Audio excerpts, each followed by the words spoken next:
बिस्मिल्लाहिर्रहमानिर्रहीम। Biodiversity and conservation का हमारा सेकंड लेक्चर है global biodiversity gradient.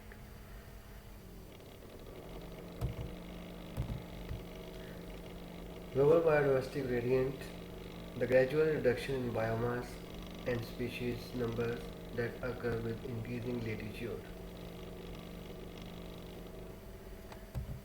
You can see this diagram as this is the equator and there is high biodiversity, and as you go from the equator towards the poles, the biodiversity continues to decreasing.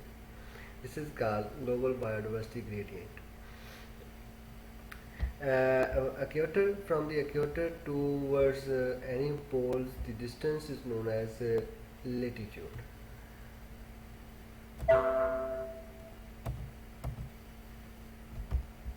There are several theories to explain why life is more abundant in tropics than in cooler regions. The simplest explanation is the greater surface area of the planet at the equator compared to the poles provide more space in which species can evolve. Further, the greater input of solar energy in the tropics increases available resources, resulting in greater biomass and population sizes compared to polar regions. ये एक simple C diagram आपको बना के show की करवाई जा रही है। इसको आप फर्ज कर लें, this is the earth planet and this is the east, this is the west, this is the east west line, this is called equator, and this is the north and this is the south. जैसा कि आप जानते हैं कि equator से 23.5 degree से north और 23.5 degree south, this region is known as tropical region. Tropical region में सबसे ज़्यादा सोलर रेडिएशन होती हैं। तकरीबन सारा साल एक ही मौसम होता है, समर सीज़न। तो इसमें मोस्ट रेन फॉरेस्ट दुनिया के सबसे ज़्यादा इसी एरिया में पाए जाते हैं। अफ्रीका का मिड से नीचे वाला एरिया और साउथ अमेरिका का बहुत सारा एरिया इस रीजन में, ट्रॉपिकल रीजन में आता है, जिसमें ब्राज़ील का वो जो है बहुत बड़ा फॉरेस्ट वो भी उसमें आता है। इसके बाद 23.5 डिग्री से 35 डिग्री नॉर्थ और इसी तरह से साउथ की तरफ इस एरिया को आप सब ट्रॉपिकल रीजन का नाम देते हैं। सब ट्रॉपिकल रीजन में सीजनल वेरिएशंस होती हैं, और सीजनल वेरिएशन जो होती हैं उसमें जो है स्पीशीज़ वो उसमें वेरी कर जाती हैं as compare to tropical regions. 35 degree to 50 degree north and also south, this region is known as grassland regions, also known as boreal grasslands. Boreal grasslands are in between from 35 degrees to 50 degrees. इसमें बहुत से areas Canada के, America के, इसी तरह से Russia के और एशिया के इसमें फॉल करते हैं।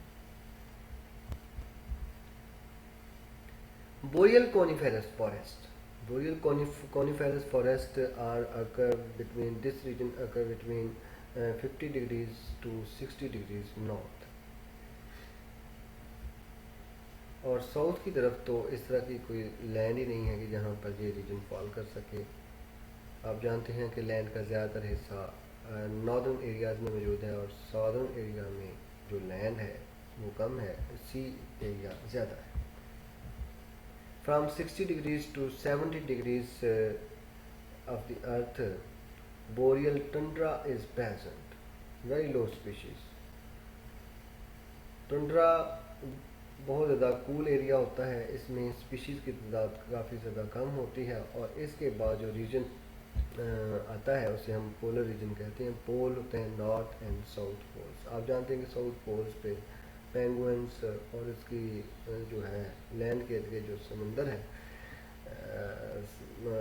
एंटार्क्टिक ओशन, उसमें वेल वगैरह या इस तरह की सील्स वगैरह कहीं किसी हद तक पाई जा सकती हैं। इसके अलावा वहाँ की स्पीशीज़ की तादाद बहुत ज़्यादा कम है। नॉर्थ पोल में पोलर बियर किसी हद तक जो है वो पाया जा सकता है किसी आइलैंड्स वगैरह में, लेकिन इसके अलावा जहाँ पे स्पीशीज़ की तादाद ना होने के बराबर होती है, because very cold area. You know, from the equator, if we move from the equator towards poles, gradually biodiversity become lower, and if we go from any pole towards the equator, biodiversity increases. This is also the diagram, also shows the earth map with degrees. This is the equator line. जैसा कि हमने discuss किया था कि ज़्यादा land का area जो है वो नॉर्दर्न साइड में है, और साउदर्न एरिया में जो लैंड का एरिया है वो बहुत कम है। ऑस्ट्रेलिया है, अफ्रीका का मिड से नीचे वाला एरिया, और साउथ अमेरिका का जो है वो एरिया आता है। बाकी जो है Asia, most of the Africa, Europe, और इसके अलावा जो नॉर्थ अमेरिका है जिसमें Canada, USA, other countries, Mexico वगैरह, तो वो भी सारे इसमें जो है वो पाए जाते हैं। तो जहाँ से आप देख सकते हैं कि एक्वेटर से, अगर हम एक्वेटर से किसी भी पोल की तरफ मूव करेंगे तो ग्रेजुअली बायोडाइवर्सिटी में कमी आएगी। लेकिन अगर किसी भी एरिया में कोई माउंटेनस रीजन है, कोई बड़ा पहाड़ी सिलसिला है, तो उसका क्लाइमेटिक कंडीशन, उसका जो है वो लाइफ जोन वो डिफरेंट होगा, वो इसको फॉलो नहीं करेगा कि वो किस रीजन में पाया जाएगा। Biodiversity is not distributed evenly across the planet. Biodiversity is not distributed evenly across the planet. What shows a rather uneven distribution. Certain ecosystem and region contain far more species than others.